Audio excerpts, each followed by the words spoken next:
بہت کم لوگ جانتے ہیں کہ امریکہ نے افغان طالبان کے خلاف 20 برس تک لڑی جانے والی جنگ کے بھاری ترین اخراجات قرض کی رقم سے پورے کیے، جو 2 کھرب ڈالرز بنتے ہیں۔ لیکن سن 2050 تک اس قرض کی رقم پر سود کی مد میں امریکی حکومت مزید 6 کھرب ڈالر سے زائد ادا کرے گی۔ یوں امریکہ کو افغانستان میں طالبان کے خلاف لڑی گئی جنگ 8 کھرب ڈالرز میں پڑے گی۔ خبر رساں ادارے ایسوسی ایٹڈ پریس کے مطابق امریکی حکومت کی جانب سے افغانستان میں جنگ کے دوران خرچ ہونے والی رقم کا بیشتر حصہ قرض لے کر لگایا گیا تھا، جس کا بوجھ امریکیوں کو نسلوں تک اٹھانا پڑے گا۔ امریکہ نے اگرچہ افغانستان میں اپنا فوجی مشن 31 اگست تک ختم کرنے کا اعلان کر دیا ہے، تاہم اس طویل جنگ کے دوران خرچ ہونے والی رقم کا جائزہ لیا جائے تو ان 20 برسوں میں کھربوں ڈالرز خرچ ہو چکے ہیں، جبکہ کئی قیمتی جانیں بھی حملوں کا نشانہ بنی۔ امریکہ کے افغانستان میں جنگ کے دوران اخراجات کا موازنہ اگر کوریا اور ویتنام کے ساتھ ہونے والی جنگوں کے ساتھ کیا جائے تو اس جنگ کے اخراجات ٹیکس کی بجائے قرض لے کر پورے کیے گئے۔ امریکہ کی کوریا کے ساتھ جنگ کے دوران سابق امریکی صدر ہیری ایس ٹرومین نے عارضی طور پر ٹیکسوں میں 92% اضافہ کر کے اخراجات پورے کیے۔ اسی طرح ویتنام جنگ کے دوران سابق صدر لنڈن بی جانسن نے ٹیکسوں میں عارضی طور پر 70% اضافہ کر کے اخراجات پورے کیے تھے۔ اس کے برعکس سابق صدر جارج ڈبلیو بش نے افغانستان اور عراق میں جنگ کے دوران امراء کے لیے ٹیکس میں 8% کمی کر دی تھی۔ سال سن 2020 تک کے اعداد و شمار کا جائزہ لیا جائے تو امریکہ نے افغانستان اور عراق میں جنگ کے اخراجات قرض کی رقم سے پورے کیے، جو تقریباً 2 کھرب ڈالرز بنتے ہیں۔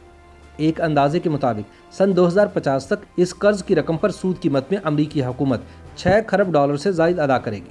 یوں امریکہ کو افغانستان میں کیا جانے والا گناہ بے لذت 8 کھرب ڈالر میں پڑا ہے۔ دوسری جانب کابل پر قبضے کے نتیجے میں نہ صرف طالبان فاتح بن کر ابھرے ہیں، بلکہ دارالحکومت کابل ان کی مٹھی میں آنے کے بعد طالبان کے ہاتھ امریکہ کا چھوڑا ہوا جدید ترین اسلحہ بھی لگ گیا ہے، جو طالبان کی عسکری قوت میں اضافے کا سبب بنے گا۔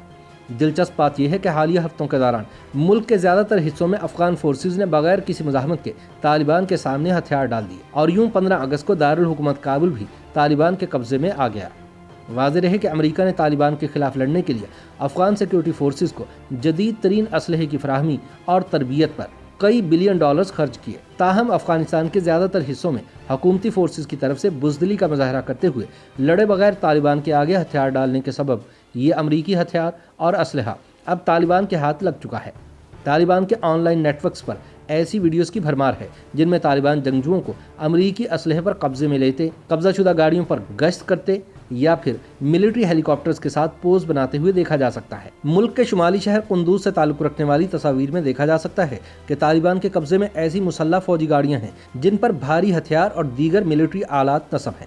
مغربی شہر فاراب میں تو طالبان جنگجوؤں کو ایسی گاڑیاں چلاتے ہوئے بھی دکھایا گیا ہے جن پر افغان سیکرٹ سروس کا لوگو لگا ہوا ہے۔ ماہرین کا کہنا ہے کہ امریکی اسلحہ ان کے ہاتھ لگنے سے ان عسکریت پسندوں کی طاقت میں مزید اضافہ ہوگا۔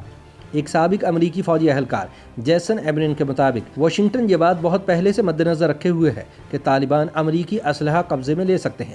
پینٹاگون افغان مسلح افواج کے لیے اسلحے کی خریداری کے لیے اس بات کو ہمیشہ سے مد نظر رکھتا آیا ہے۔ ان کے بقول افغانستان میں پیش آنے والی صورتحال امریکہ کے لیے کوئی نئی چیز بھی نہیں ہے۔ سال سن 2014 کے وسط میں جب امریکی فوجی عراقی شہر موصل سے نکل گئے تھے تو داعش کے حوالے سے ایسی ہی صورتحال پیش آئی تھی۔ امریکی فوج کے لیے خریدے گئے ہتھیاروں اور گاڑیوں کو نئے مالکان مل گئے تھے۔ اس سے نہ صرف ان کی طاقت میں اضافہ ہوا تھا بلکہ داعش نے آن لائن نیٹ ورکس پر اس کا خوب چرچا بھی کیا تھا۔ داعش نے وہیں سے اپنی خود ساختہ خلافت قائم کی تھی۔ افغانستان میں امریکہ کی سن 2001 میں شروع ہونے والی طویل ترین جنگ 20 برسوں کے بعد اپنے اختتام کو پہنچ رہی ہے۔ یہ جنگ نہ تو عام امریکی شہریوں کی توجہ کا مرکز رہی اور نہ ہی امریکی کانگریس نے افغانستان میں حکومتی کارروائیوں کی اس انداز میں نگرانی کی جس طرح سے ویتنام جنگ کی گئی تھی۔ دوسری جانب افغانستان میں طالبان کی حیران کن پیش قدمی اور دارالحکومت پر قبضے کے بعد یہ سوال تواتر سے اٹھایا جا رہا ہے کہ اس بڑے پیمانے پر لڑائی جاری رکھنے کے لیے طالبان مالی وسائل کہاں سے حاصل کر رہے تھے۔ مبصرین کے مطابق اس گروہ کو کروڑوں اور شاید اربوں ڈالرز تک رسائی حاصل ہے۔ طالبان مالی وسائل جمع کرنے کی کتنی اہلیت رکھتے ہیں اس کا درست اندازہ لگانا ممکن نہیں، البتہ طالبان جنگجوؤں کی مالی اعتبار سے موجودہ خود انحصاری سے تخمینہ لگایا جا سکتا ہے کہ اس گروپ کی آمدن 30 کروڑ ڈالر سے 1 ارب 60 کروڑ ڈالر سالانہ تک ہو سکتی ہے۔ رواں برس جون میں جاری ہونے والی دیگر ممالک کی فراہم کردہ انٹیلیجنس اطلاعات پر مبنی اقوام متحدہ کی رپورٹ کے مطابق طالبان زیادہ تر افیون کی پیداوار، منشیات کی اسمگلنگ، بھتے اور اغوا برائے تاوان جیسی مجرمانہ سرگرمیوں سے مالی وسائل حاصل کرتے رہے ہیں۔ ایک رپورٹ کے مطابق اس میں صرف منشیات کی اسمگلنگ سے ہونے والی کمائی ممکنہ طور پر $46 کروڑ سالانہ سے زائد ہے۔ طالبان نے اپنے زیر تسلط علاقوں میں پائے جانے والے قدرتی وسائل سے بھی اضافی رقوم حاصل کی ہیں۔ انہیں گزشتہ برس کانکنی سے $46 کروڑ سے بھی زائد رقم حاصل ہوئی۔ رپورٹ میں بتایا گیا کہ طالبان قیادت کو غیر سرکاری خیراتی اداروں اور متمول حامیوں سے بھی بڑی تعداد میں عطیات اور امداد ملتی رہی ہے، جس میں اب کابل پر قبضے کے بعد اضافہ ہونے کا امکان ہے۔